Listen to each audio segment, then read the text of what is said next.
time stands still, the image that remains becomes a portrait. Come along to a special place, a special time, and travel with us to Belle Isle and a portrait in time.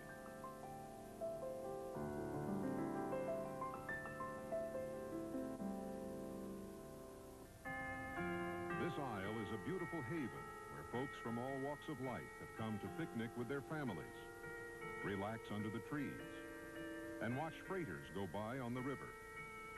As the city continued to grow into an industrial giant, the beauty and serenity of the park attracted many.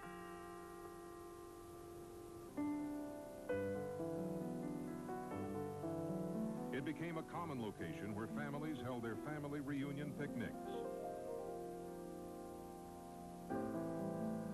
and where people from the city could go to get away from the hustle and bustle and reunite with nature. Its history is rich with fact, folklore, and fame. For many, it's the thunder and excitement of the hydroplane races on the river and the roar of the IndyCar races of the Detroit Grand Prix. But as you take a step back and look around at the sights and attractions on the island, they speak of a great many tales of how they came to be part of Belle Isle.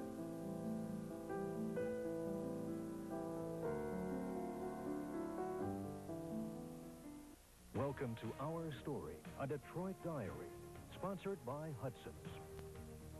He was a judge, but his contribution to our story is well outside the courtroom, because in 1805 he developed the city plan for Detroit, which included wide highways, circular parks, and beautiful tree-lined boulevards. He even designed a second city, and although Woodwardville was never built, Detroit's main avenue is named after Justice Augustus B. Woodward. Why do more people in Detroit watch Channel 4? Tell of the creation of Belle Isle and the snakes that inhabited its swampy shores. A spirit known as Sleeping Bear had a beautiful daughter whom he protected by keeping her in a box on Lake Michigan. The north and west wind spirits fought over the beautiful girl and created a great storm. The box broke loose and floated all the way down to the mouth of the Detroit River. The girl was rescued by the spirit known as the Keeper of the Gates of the Lakes. The box lodged in the mouth of the Detroit River, broke into pieces, and became Belle Isle. When the French missionaries came to the Detroit area in 1670, they discovered an idol to the Indian god Manitou. They destroyed the idol.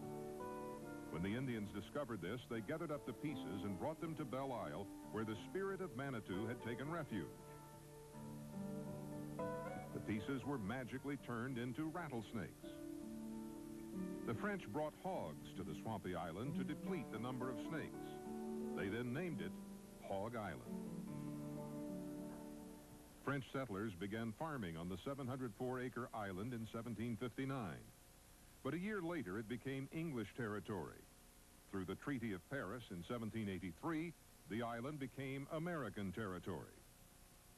There were 4 private owners of the island before the city of Detroit purchased the island in 1879 for $200,000. The last owner was Barnabas Campo, who died in 1845. His widow and her new husband, R. Stores Willis, built a home facing the Canadian side of the island in 1863. It remains the oldest building on the island. It was renovated in 1984 by the Friends of Belle Isle organization. Originally, the home was named Insel Rua. It is now called the White House and is home for the park's offices.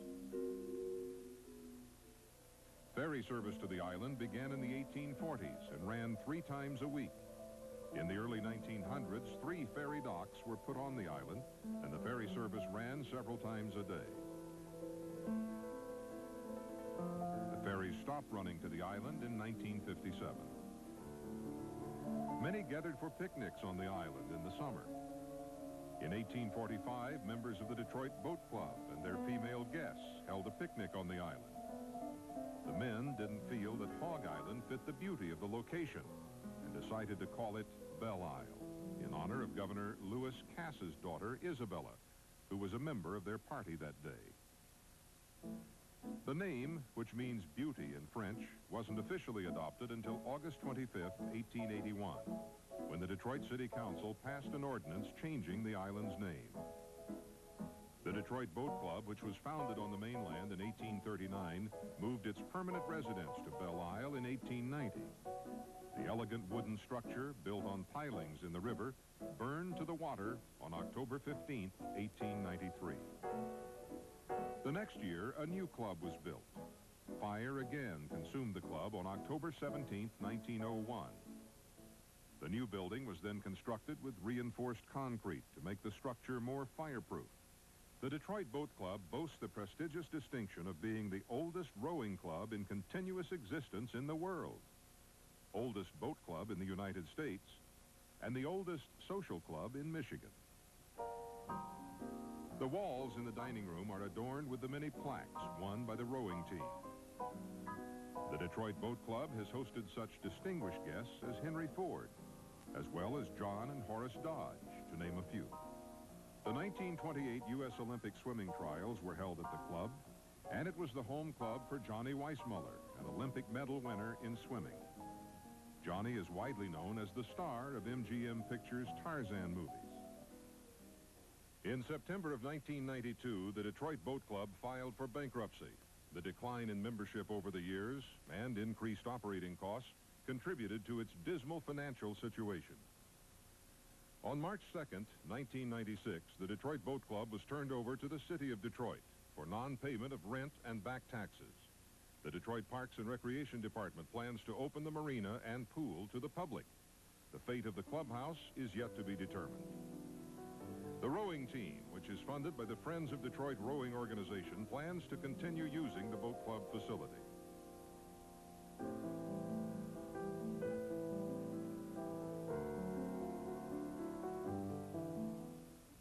Our story is sponsored by Ameritech. And now it can be told, the secret of hopped malt syrup.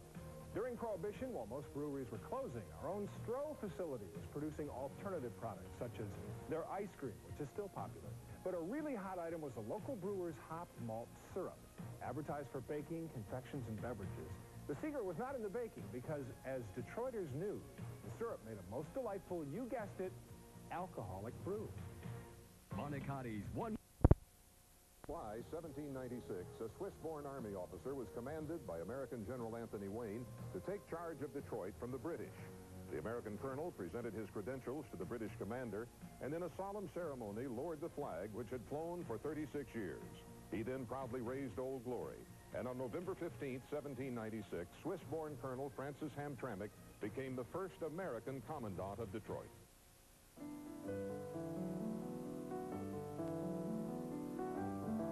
The city of Detroit's purchase of the island in 1879 prompted the city council to seek the aid of Frederick Law Olmsted, the famous landscape architect who designed Central Park in New York and numerous parks around the country. Olmsted's plan for Belle Isle was basically a very simple one. He felt it was very, very important for city folk to have a place to go to recreate themselves. The one area where there was lots of recreation was the area called the Parade Ground. And this was the place that now where the ball fields are located. And this was a place that had very, very large gatherings. There was the Children's Day, and there were all sorts of ethnic festivals that took place there. The series of interconnected canals are a result of his master plan for the island park. The canals provided visitors with fun and relaxing recreation. Canoes could be rented, and many were privately owned. Some were elaborately furnished with pillows and victrolas, which visitors would bring in their boat. Sometimes the canoes would be decorated and then linked into a chain. Paddling along peacefully through the canals became a wonderful pastime. The building of the canal served many purposes in the master plan for the island. Some of the dirt was used to help fill in the swampy east end of the island, and to help build the picturesque Cedar Mound down at the west end as well.